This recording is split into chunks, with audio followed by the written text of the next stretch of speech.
तो हेलो दोस्तों, आप सभी का स्वागत है मेरी अनदर न्यूज वीडियो में। इसके अंदर क्या है कि मैं आपको आज की न्यूज है, इंडिया और पड़ोसी देशों के बीच द्विपक्षीय वार्ता हुई है।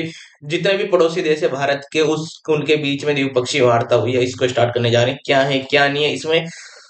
भारत और पड़ोसी देश के बीच द्विपक्षीय वार्ता, ये आज की न्यूज होने वाली। नमस्कार, आप देख रहे हैं मेरा एक विशेष न्यूज चैनल। इसमें आप आज की इस विशेष प्रस्तुति में हम बात करेंगे भारत और उसके पड़ोसी देश के बीच हुई उस अहम द्विपक्षीय वार्ता जिस पर पूरी पूरे एशिया की निगाहें टिकी हुई है।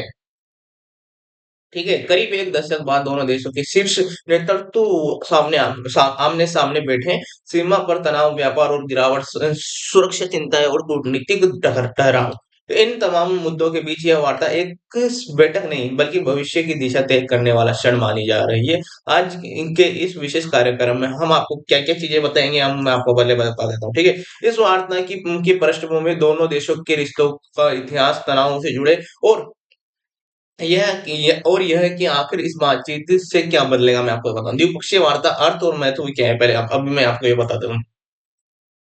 ठीक है, द्विपक्षीय वार्ता यानी दो देशों के बीच सीधे संवाद की प्रक्रिया। सॉरी, यह किसी तीसरे देश या अंतर्राष्ट्रीय मंच के बिना होता है। भारत जैसे लोकतांत्रिक और क्षेत्रीय शक्ति के लिए पड़ोसी देशों के साथ संबंध कुल केवल कूटनीतिक नहीं बल्कि राष्ट्रीय सुरक्षा, आर्थिक विकास और क्षेत्रीय स्थिरता से जुड़े होते हैं। पड़ोसी देश भी भारत को एक बड़े बाजार के रूप में और सुरक्षा साझेदारी के रूप में और क्षेत्रीय संतुलन के स्तंभ के रूप में देखता है। भारत पड़ोसी देश संबंधों का इतिहास और परिप्रेक्ष्य क्या है, मैं आपको ये बता देता हूँ। भारत और इस पड़ोसी देश के संबंधों का इतिहास आजादी के तुरंत बाद से शुरू होता है। प्रारंभिक दौर सांस्कृतिक समानताएं, साझा विरासत, व्यापारिक रिश्ते, लोगों के का आपसी आवागमन, बाद का दौर। लेकिन वह समय के साथ सीमा विवाद, राजनीतिक अस्थिरता, बाहरी शक्तियों का हस्तक्षेप और आपसी अविश्वास, इन सब ने रिश्तों में कड़वाहट घोल दी। कई बार बातचीत हुई और कई समझौते हुए, लेकिन जमीनी हालात में बदलाव सीमित रहा। तनाव की मुख्य वजह क्या है? सीमा विवाद। सीमा पर बार बार होने वाली घटनाएं दोनों देशों की सेनाओं को आमने सामने ले आती है। गश्त को लेकर विवाद, नक्शों की व्याख्या में अंतर, और निर्माण गतिविधियों पर आपत्ति। सुरक्षा चिंताएं क्या है, मैं आपको ये बता देता हूँ। ठीक है, भारत लगातार यह चिंता जता रहा है कि पड़ोसी देश की धरती का इस्तेमाल भारत विरोधी गतिविधियों के लिए किया गया। वहीं पड़ोसी देश इन आरोपों को खारिज करता रहा है। व्यापारिक असंतुलन क्या है, मैं आपको ये बता देता हूँ। ठीक है, यह समय जो व्यापार अरबों डॉलर का था वह अब न्यूनतम स्तर पर आ गया है। आयात निर्यात में गिरावट, वीजा प्रतिबंध और परिवहन मार्गों का बंद होना, राजनीतिक बयानबाजी क्या है, मैं आपको ये बता देता हूँ। ठीक है, चुनाव के दौरान दोनों देशों के नेता एक दूसरे पर तीखे बयान देते रहे हैं, जिससे माहौल और बिगड़ा। वार्ता से पहले की स्थिति क्या थी, मैं आपको ये बता देता हूँ। ठीक है, वार्ता से ठीक पहले सीमा पर सतर्कता बढ़ा दी गई। राजधानियों में कूटनीतिक हलचल तेज थी। मीडिया में अटकलों का बाजार गर्म था। क्या यह वार्ता सिर्फ औपचारिकता होगी या कोई ठोस परिणाम निकलेगा? इस सवाल का जवाब ढूंढने के लिए दुनिया भर की नजरें इस बैठक पर टिकी हुई है।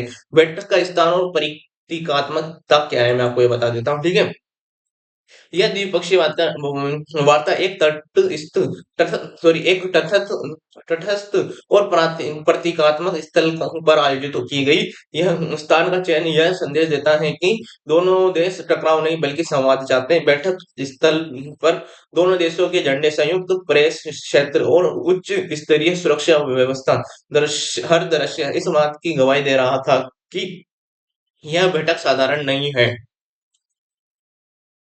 तो यह थी भारत और पड़ोसी देशों के बीच द्विपक्षीय वार्ता की पृष्ठभूमि और ऐतिहासिक कहानी।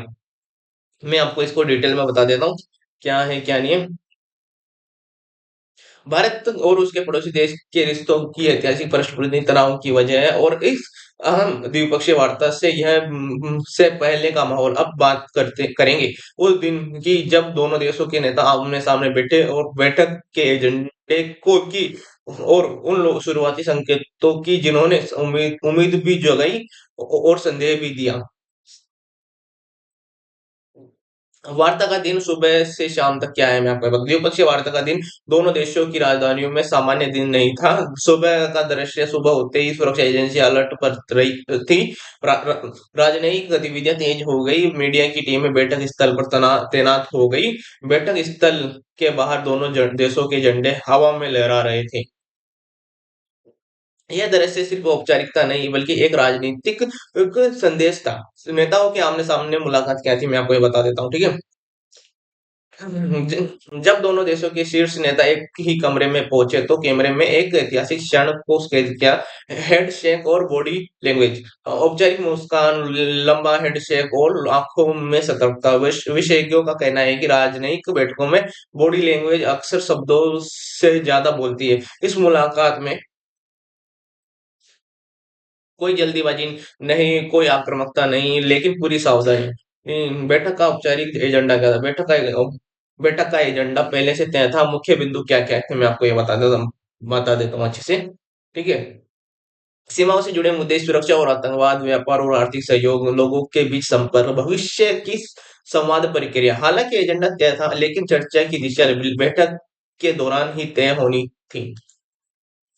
सीमा विवाद पर बातचीत क्या है मैं आपको बताऊं। बैठक की शुरुआत से सबसे संवेदनशील मुद्दे से हुई। सीमा विवाद भारत का पक्ष है। भारत ने साफ शब्दों में कहा है सीमा पर शांति किसी भी संबंध की पहली शर्त है। यथा स्थिति में एक तरफा बदलाव स्वीकार्य नहीं किया जा सकता है। सैन्य टकराव किसी के हित में नहीं। पड़ोसी देश का पक्ष क्या है मैं आपको ये बता देता हूँ, ठीक है। ऐतिहासिक दस्तावेजों का हवाला दिया। भारत पर सीमा पर गतिविधियां बढ़ाने का आरोप लगाया। बातचीत के जरिए समाधान पर जोर दिया। साझा सहमति क्या है? दोनों पक्ष इस बात पर सहमत हुए कि ऐसा सैन्य कमांडर की बातचीत जारी रहेगी। सीमा पर तनाव घटाने के उपाय किए जाएंगे। हॉटलाइन व्यवस्था को मजबूत किया जाएगा। सुरक्षा और आतंकवाद पर चर्चा किया। इसके बाद चर्चा पहुंची सबसे विवादित मुद्दे पर, सुरक्षा और आतंकवाद। भारत की चिंता, भारत ने दो टूक कहा उसकी सुरक्षा से समझौता नहीं हो सकता। सीमा पार गतिविधियों रिश्तों में सबसे बड़ी बाधा है। ठोस कार्रवाई के बिना भरोसा बहाल नहीं हो सकता। पड़ोसी देश की प्रतिक्रिया की थी मैं आपको ये बता देता हूँ। देश ने सभी आरोपों से इनकार किया और कहा क्योंकि वह खुद आतंकवाद से पीड़ित रहा। संयुक्त तंत्र बनाने का प्रस्ताव रखा। संभावित सहमति क्या है मैं आपको ये बता देता हूँ। खुफिया जानकारी साझा करने पर चर्चा हुई। आतंकवाद पर संयुक्त कार्य समूह बनाने का संकेत मिला। हालांकि इस मुद्दे पर कोई औपचारिक समझौता तुरंत नहीं हुआ। व्यापार और आर्थिक सहयोग है। राजनीतिक तनाव का सीधा असर व्यापार पर पड़ता है। मौजूदा स्थिति क्या है? व्यापार कई गुना घट चुका है। सीमित वस्तुओं का ही लेन देन और व्यापारियों में अनिश्चितता। बातचीत में क्या हुआ मैं आपको बता देता हूँ। आर्थिक सहयोग रिश्तों की रीढ़ हो सकता है। व्यापार बहाली, विश्वास निर्माण का माध्यम। प्रस्ताव या सीमित व्यापार मार्ग खोलने का सुझाव। बैंकिंग चैनल पर चर्चा। व्यापारिक प्रतिनिधि मंडल की बहाली। जी, लोगों के बीच संपर्क से क्या मतलब है मैं आपको ये बता देता हूँ। वार्ता में एक मुख्य भावनात्मक पहलू भी शामिल था लोगों की आपसी संपर्क और वीजा वीजा प्रक्रिया आसान करने की बात। छात्रों और कलाकारों के आदान प्रदान का प्रस्ताव। धार्मिक और सांस्कृतिक यात्राओं पर चर्चा। दोनों पक्षों ने माना राजनीति से ज्यादा लोगों के रिश्ते संबंधों को मजबूत बनाते हैं। बैठक के बाद का पहला संकेत यह है, करीब कई घंटे चली बैठक के बाद संयुक्त बयान की तैयारी। सीमित मीडिया ब्रीफिंग और कोई तीखा बयान नहीं। विशेषज्ञ इसे सकारात्मक संकेत मान रहे हैं। तो यह थी भारत और पड़ोसी देश के बीच द्विपक्षीय वार्ता की अंदरूनी तस्वीर। लेकिन कहानी अभी खत्म नहीं हुई। संयुक्त बयान से में संयुक्त बयान में क्या हो कहा गया, विशेषज्ञों और विपक्ष की क्या प्रतिक्रिया रही, क्या यह वार्ता वास्तव में ऐतिहासिक है? मैं आपको इसको बता देता हूँ डिटेल में क्या ये सही में सही है। भारत और पड़ोसी देश के बीच द्विपक्षीय वार्ता में क्या है। संयुक्त बयान शब्दों के बीच संदेश किया। लंबी बातचीत के बाद दोनों देशों ने एक संयुक्त बयान जारी किया। यह बयान छोटा था, संतुलित था और बेहद सावधानी से लिखा गया था। संयुक्त बयान की प्रमुख बिंदु क्या है, मैं आपको पहला, दोनों देशों ने संवाद जारी रखने की प्रतिबद्धता जताई, सीमा पर शांति और स्थिरता बनाए रखने पर जोर दिया, सुरक्षा चिंताओं पर आपसी सहयोग की बात। वो चौथा, व्यापार और लोगों के संपर्क को धीरे धीरे बढ़ाने की सहमति, भविष्य में उच्च स्तरीय बैठकों के संकेत। ठीक है। ठीक है, और क्या था क्या नहीं कहा गया, वही सबसे अहम है। विशेषज्ञों का कहना है कि संयुक्त बयान में कुछ बातें जानबूझकर नहीं कही गई। किन बातों से क्या मतलब, क्या बचाया गया, मैं आपको बता देता हूँ। किन बातों से बचाया गया, बचा बचा गया, सॉरी, किन बातों से बचा गया, किसी तीसरे देश का नाम नहीं, किसी विवादित क्षेत्र का स्पष्ट उल्लेख नहीं, किसी समय सीमा की घोषणा नहीं। यह दर्शाता है कि भरोसा अभी भी सीमित है। दोनों पक्ष जल्दीबाजी नहीं चाहते, कूटनीति को चरणबद्ध तरीके से आगे बढ़ाया जाएगा। भारत सरकार की प्रतिक्रिया क्या है, मैं आपको ये बता देता हूँ। संयुक्त बयान के बाद भारत सरकार की ओर से विवाद मंत्रालय ने मीडिया को जानकारी दी। इंडिया का आधिकारिक बयान क्या था, मैं आपको ये बता देता हूँ। यह सकारात्मक शुरुआत, भारत और अपने पड़ोसी देशों के साथ शांतिपूर्ण और स्थिर संबंध चाहता है, लेकिन अपनी सुरक्षा से कोई समझौता नहीं करेगा। संदेश साफ था, मैं आपको बता देता हूँ। भारत संवाद के पक्ष में है, लेकिन शर्तों के साथ। अब दूसरे पाले में भी पड़ोसी देश की प्रतिक्रिया क्या है, मैं आपको ये बता देता हूँ।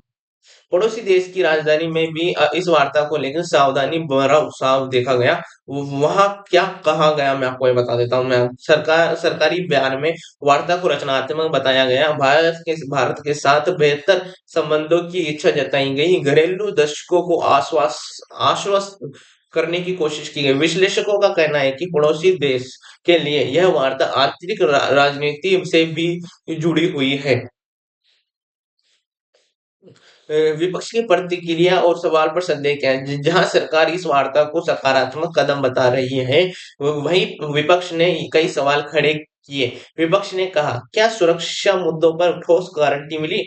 क्या सीमा पर वास्तविक स्थिति बदलेगी? क्या यह वार्ता सिर्फ प्रतीकात्मक तो नहीं? कुछ विपक्षी नेताओं ने कहा, बातचीत जरूरी है, लेकिन आंखें मूंद कर भरोसा नहीं किया जा सकता है। ठीक है,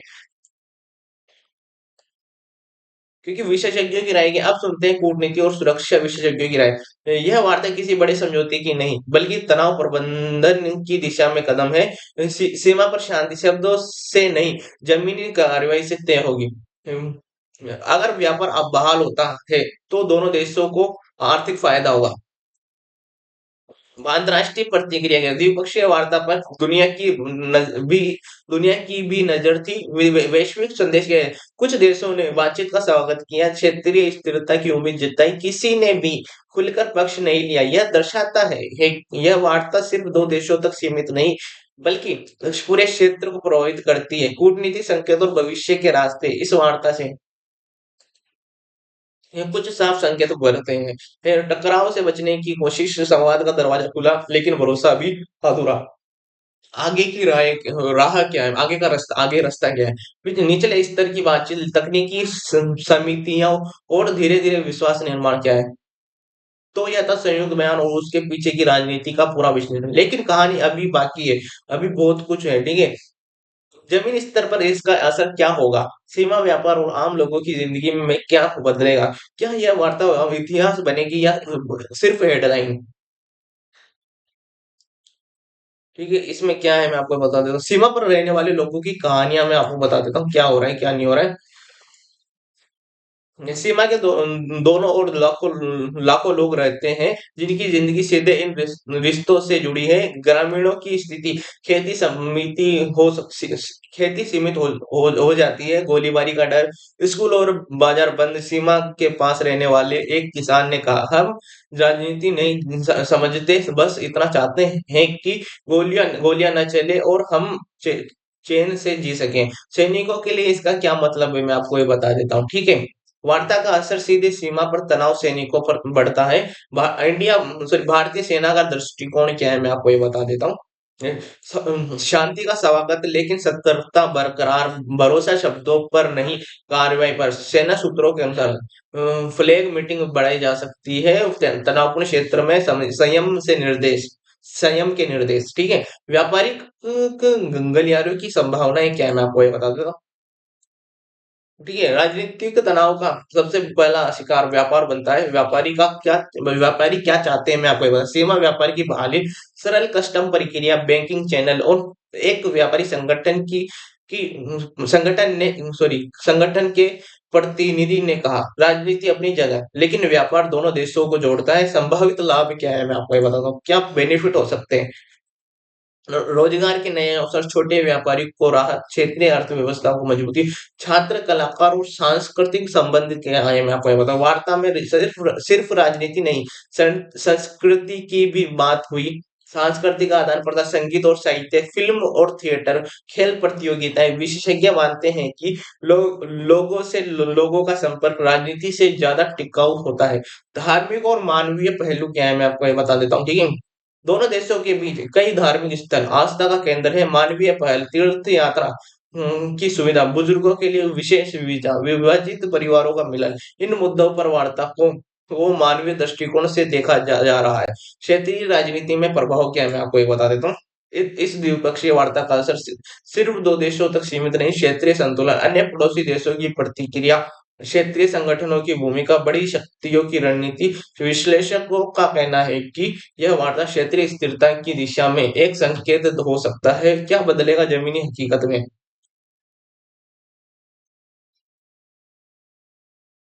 मैं आपको ये बता देता हूँ, ठीक है। सबसे बड़ा सवाल है क्या सच में कुछ बदलेगा। संभावित बदलाव, सीमित तनाव में कमी, संवाद की निरंतरता, छोटे लेकिन सकारात्मक कदम, सीमाएं, गहरा विश्वास, घरेलू राजनीति का दबाव, अचानक घटनाओं का खतरा। घरेलू राजनीति का अभाव मतलब जैसे कि तख्ता पलट हुआ है ना, जैसे कि वहां पर बांग्लादेश में तख्ता पलट हुआ है, श्रीलंका में तख्ता पलट हुआ है। तो ये सब न्यूज थी, मैं इसका निष्कर्ष आपको बता देता हूँ, ठीक है।